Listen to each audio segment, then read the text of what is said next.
we can introduce your young people as the North Youth competitors.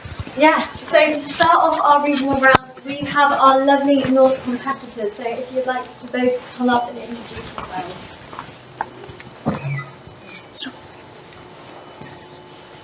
So we have been thinking about how we can make our first aid kits in St John more inclusive. And that could be environmental inclusivity, that could be the patients we treat. Is it inclusive for the volunteers who are going to be using these items in our first aid kit? And our North competitors have been absolutely amazing. They have done so much research into their items to show you why they really think that these are going to make our first aid kits as inclusive as possible. And I really hope that you will join me to congratulate them on all that they have achieved throughout this competition. They have grown so much as individuals. They have developed skills so quickly. Like Chloe, Ellie and Phoebe started off. They were amazing at the start of this competition, and we knew that it was going to be quite an easy job for us as mentors, but they've honestly exceeded all our expectations, and we should be so proud of all of the young people we have here today, because they are truly amazing and are going to shape the future of St John Ambulance. So a massive well done to both of you. I don't want to ruin anything that they're going to say, because it is really good, but I will hand over to you both, and Good luck. 1 in 12 people in the UK have a communication problem, and if they were involved in an accident and needed first aid, it would be hard to give them first aid when you can't communicate with them. This is why having an iPad in a first aid kit could be life-saving. Having an iPad in a first aid kit would help not only patients in St John, but also the members of St John. It could help the patients because if the patient speaks another language, we could use an iPad to translate what they are saying and what we are saying to them. Another reason why it could help patients is that if they are nervous or scared, it could calm them down. To calm them down, you could play a video for them, you could play music that they like, or you could even just let them fidget with it. Another way iPads could help is if the first aider was slightly unsure on how to do something, all of the St John iPads would have the St John app downloaded onto it, so you could use that for a simple step-by-step guide for dealing with the problem. Research shows that iPads in a healthcare setting are becoming increasingly unpopular and useful. In the New York Methodist Hospital, staff use iPads as diagnostic aids in electrocardiogram systems and other systems.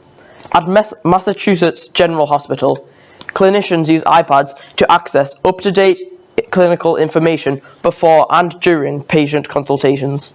Why would you put an iPad in a first aid kit when it could just run out of battery?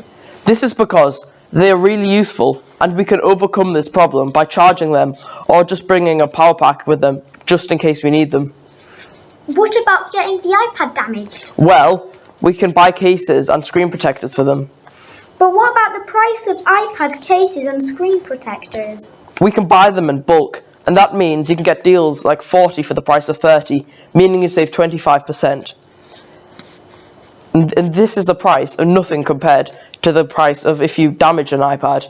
And buying screen protectors, if they got damaged, that would really help, because getting an iPad damaged would be way worse. But why would we spend all this money on iPads for communication when we could just use communication cards? This is because iPads are more than just for communication.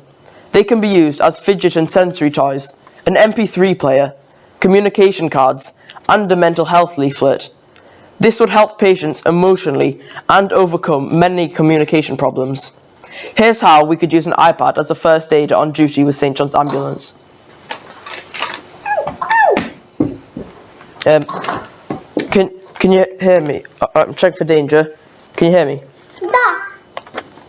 Alright, so this iPad can detect that he's speaking Romanian. I'm going to type in it, what is wrong with you? M-am lovit la genunchi. It says that he's grazed his knee. So I'll type in it. Can you lift your trouser up a bit so I can see your knee, please? Bine. So in this I can write, does this hurt? Nu. He says that it doesn't hurt, but I'm going to clean it.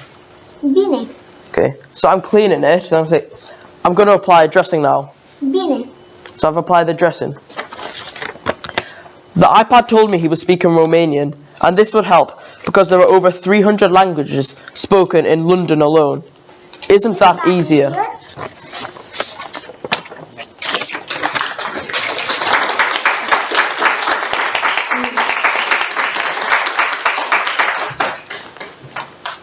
Oh, guys, pop on a second. So, the judges are now going to be asking you a couple of questions about why you chose to pitch with an iPad.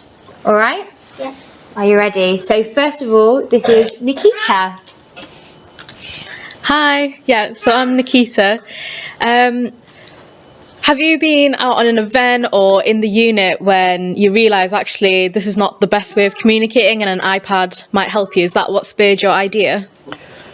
It was because we were given the choice of what to add to a first aid kit, and the iPad was the best because you could do everything else that all the other things could do on an iPad, and because it'll help because 1 in 12 people don't speak English properly in England. Thank you. Hi, I'm Georgina. I was just wondering, going forward into the future, do you think that iPads should be put in more places than just a first aid kit? Yes, because they could be really useful in other settings like schools or say shops or other places like that.